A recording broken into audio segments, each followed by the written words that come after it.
வெடுக்குநாரி மலையில் பதற்றம் குவிக்கப்பட்ட காவல்துறையினர்.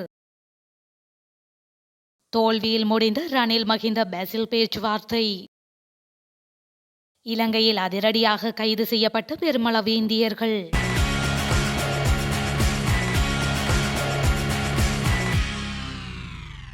வனவள திணைக்களம் மற்றும் தொல்லியல் சட்டத்தின்படி 6 மணிக்கு பின்னர் தொல்லியல் இடத்தில் பூசை வழிபாடுகளில் ஈடுபட முடியாது. எனவே 6 மணிக்கு பின்னர் வெடுக்குநாரிமலை ஆதிசிவன் கோவிலிலிருந்து அனைவரும் வெளியேற வேண்டும் என சிவராத்திரி நிகழ்வில் கலந்து கொண்டவர்களுக்கு காவல்துறையினர் அச்சுறுத்தல் விடுத்துள்ளனர். எனினும் சிவராத்திரி தினம் என்பது இரவிரவாக நித்திரை முழிக்கும் ஒரு விரதம் எனவும், எனவே காலை வேளையே தாம் அங்கிருந்து வெளியேறுவோம் என பக்தர்கள் தெரிவித்துள்ளனர். அதனால் அப்பகுதியில் பரபரப்பு ஏற்பட்டுள்ளதாக தகவல்கள் வெளியாகியுள்ளன. சிவராத்திரி தின நிகழ்வில் கலந்து கொண்டவர்களை வெளியேற்றும் முயற்சியாக கலகம் அடக்கும் காவல்துறையினர் குவிக்கப்பட்டுள்ளதுடன் அவர்கள் ஆலயத்தை சூழ சப்பாத்து கால்களுடன் நிற்பதாக கூறப்படுகின்றது. அத்துடன் சமையல் பாத்திரங்களும் காவல்துறையினரால் அவர்களது வாகனங்களில் ஏற்றப்பட்டுள்ளதாகவும் தெரியப்படுகின்றது. ராஜபக்ஷக்கள் பக்கம் நிற்பது பாவமல்ல. எனவே ராஜபக்ஷக்கள் இந்த நாட்டை தொடர்ச்சியாக ஆள்வதையே நான் விரும்புகின்றேன் என ஸ்ரீலங்கா பொதுஜன பெரமுன கட்சியின் நாடாளுமன்ற உறுப்பினர் ரோஹித அபேகுணவர்தன தெரிவித்துள்ளார். 3வது முறையாகவும் ராஜபக்ஷ ஒருவர் ஜனாதிபதியாக வருவதை நீங்கள் விரும்புகின்றீர்களா என எழுப்பப்பட்ட கேள்விக்கு பதிலளித்த போதே அவர் இவ்வாறு தெரிவித்துள்ளார். மேலும் 3வது பரம்பரையாக அல்ல, ராஜபக்ஷக்கள் தொடர்ச்சியாக பதவியில் இருப்பதை விரும்புகின்றேன். எனக்கு கட்சி தாவும் பழக்கம் கிடையாது. ஒரே அணியில் தான் இருக்கின்றேன். மஹிந்த ராஜபக்ஷ என்ற தலைவர் இந்த நாட்டுக்கு பெரும் சேவையாற்றியுள்ளார். எனவே ராஜபக்ஷக்கள் பக்கம் நிற்பது பாவமல்ல. அதேவேளை தேர்தல் ஆட்டத்துக்கு நாம் தயார். மட்டை தயாராகவே உள்ளது. எந்த பந்து வந்தாலும் அடி தாட தயார். அது ஜனாதிபதி தேர்தலாக இருந்தாலும் தயார், நாடாளுமன்ற தேர்தலாக இருந்தாலும் தயார் என குறிப்பிட்டுள்ளார். வவுனியா வெடுக்குநாரி மலையில் சிவராத்திரி தின வழிபாடுகளை நடத்தக்கூடாது என பௌத்த பிக்கு ஒருவர் எச்சரிக்கை விடுத்துள்ளார். சமூக வலைதளம் ஒன்றில் நேற்று அவர் வெளியிட்டுள்ள காணொளியிலேயே மேற்கண்டவாறு குறிப்பிட்டுள்ளார். இது தொடர்பில் அவர் மேலும் கூறுகையில், கடந்த காலங்களில் இலங்கையில் பௌத்த விகாரைகளுக்கு எதிராக தீவிரவாத நடவடிக்கைகள் இடம்பெற்று வருகின்றது.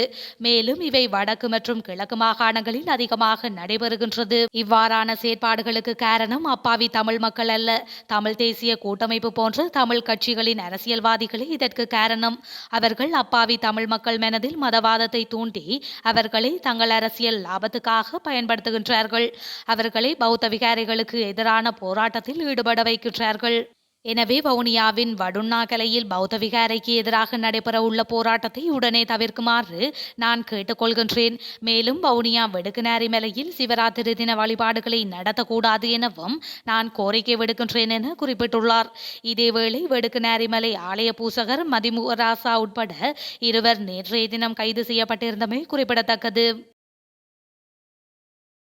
இலங்கையில் பல்வேறு குற்ற செயல்களில் ஈடுபட்டு வந்த 22 இந்திய பிரஜைகள் கைது செய்யப்பட்டுள்ளதாக காவல்துறையினர் தெரிவித்தனர். இதன்படி மடிக்கணனிகள் மற்றும் கையடக்க தொலைபேசிகளை உபயோகித்து இவர்கள் சட்டவிரோத நடவடிக்கைகளில் ஈடுபட்டு வந்ததாக தெலங்கம காவல்துறையினர் குறிப்பிட்டுள்ளனர். கைது செய்யப்பட்ட சந்தேக நபர்களிடமிருந்து 35 கையடக்க தொலைபேசிகள் மற்றும் 5 மடிக்கணனிகளையும் உத்தியோகபூர்வ முத்திரையொன்றினையும் கைப்பற்றியுள்ளதாக காவல்துறையினர் தெரிவித்துள்ளனர். இந்திய உயர்ஸ்தானிகர் ஆலயத்தின் எழுது விஞ்ஞானினர் ஒருவர் காவல்துறையில் முன்வைத்துள்ள முறைப்பாடுகளுக்கு இணங்கவே இவர்கள் கைது செய்யப்பட்டனர். தலங்கம நாககம் உள்ள பிரதேசத்தில் வீடொன்றில் மறைந்திருந்த சந்தர்ப்பத்திலேயே இந்த சந்தேக நபர்களை கைது செய்ததாக தலங்கம காவல்துறையினர் தெரிவித்துள்ளனர். அச்சுறுத்திய எமது அரசியல் பயணத்தை தடுப்பதற்கு சிலர் முற்படுகின்றனர். அச்சுறுத்தல்களுக்கு அடிபணிந்து தீர்மானம் எடுக்கும் அணியல்ல எமது கட்சி என ஸ்ரீலங்கா பொதுஜன பெரமுன கட்சியின் பதில் தேசிய அமைப்பாளரான நாமல் ராஜபக்ஷ தெரிவித்துள்ளார். மேலும் அச்சுறுத்தல் மூலம் அரசியல் பயணத்தை தடுக்கலாம் என சிலர் நினைக்கின்றனர். மே 9ஆம் திகதியும் அந்த முயற்சி எடுக்கப்பட்டது. அச்சுறுத்தல் மற்றும் அழுத்தங்களுக்கு அடிபணிந்து தீர்மானம் எடுப்பவர்கள் அல்லர் நாம். மஹிந்த ராஜபக்ஷ காலத்திலும் அவ்வாறு முடிவெடுக்கவில்லை, இனியும் எடுக்கப் போவதுமில்லை. வெற்றிகரமான அரசியல் முடிவுகளையே எடுப்போம். அடுத்து எந்த தேர்தல் என்பது நமக்கு தெரியாது. அரசமைப்பின் பிரகாரம் ஜனாதிபதி தேர்தல் நடத்தப்பட வேண்டும். ஆனால் அதற்கு முன்னர் பொது தேர்தல் என கூறுகின்றனர் என அவர் குறிப்பிட்டுள்ளார். ஸ்ரீலங்கா அதிபர் ரணில் விக்ரமசிங்க, ஸ்ரீலங்கா பொதுஜன பெரமுனவின் தலைவர்களான மஹிந்த ராஜபக்ஷ மற்றும் பெசில் ராஜபக்ஷ ஆகியோருக்கு இடையிலான சந்திப்பு தோல்வியில் முடிவடைந்துள்ளதாக தென்னிலங்கை ஊடகம் செய்தி வெளியிட்டுள்ளது. இந்த வருட இறுதியில் நடைபெறவுள்ள ஸ்ரீலங்கா அதிபர் தேர்தலுக்கு முன்னதாக நிலுவையில் உள்ள அரசியல் விடயங்கள் குறித்து கலந்துரையாடுவதற்காகவே இந்த மூன்று தலைவர்களும் நேற்றைய தினம் சந்திப்பில் ஈடுபட்டிருந்தனர். இரண்டு ஸ்ரீலங்கா பொதுஜன பெரமுனவின் தலைவர்களும் தேசிய சொத்துக்களை வெளிநாடுகளுக்கு விற்றல் மற்றும் அதிகார பகிர்வு ஆகிய இரண்டு கொள்கை விடயங்களில் ஸ்ரீலங்கா அதிபருடன் ஒரு கூட்டணியை உருவாக்குவதற்கான கட்சியின் நிலைப்பாட்டை தீர்மானிப்பதற்காக தெளிவுபடுத்தியதாகவும் கூறப்படுகின்றது. மேலும் ஸ்ரீலங்கன் ஏர்லைன்ஸ் மற்றும் ஸ்ரீலங்கா இன்சூரன்ஸ் போன்ற அரச நிறுவனங்களை மட்டுமே மஹிந்த ராஜபக்ஷ ஸ்ரீலங்கா அதிபராக இருந்த காலத்தில் அரசாங்கத்தின் கீழ் கொண்டு வந்தார் என்று ஸ்ரீலங்கா பொதுஜன பெரமுன நம்புகின்றது.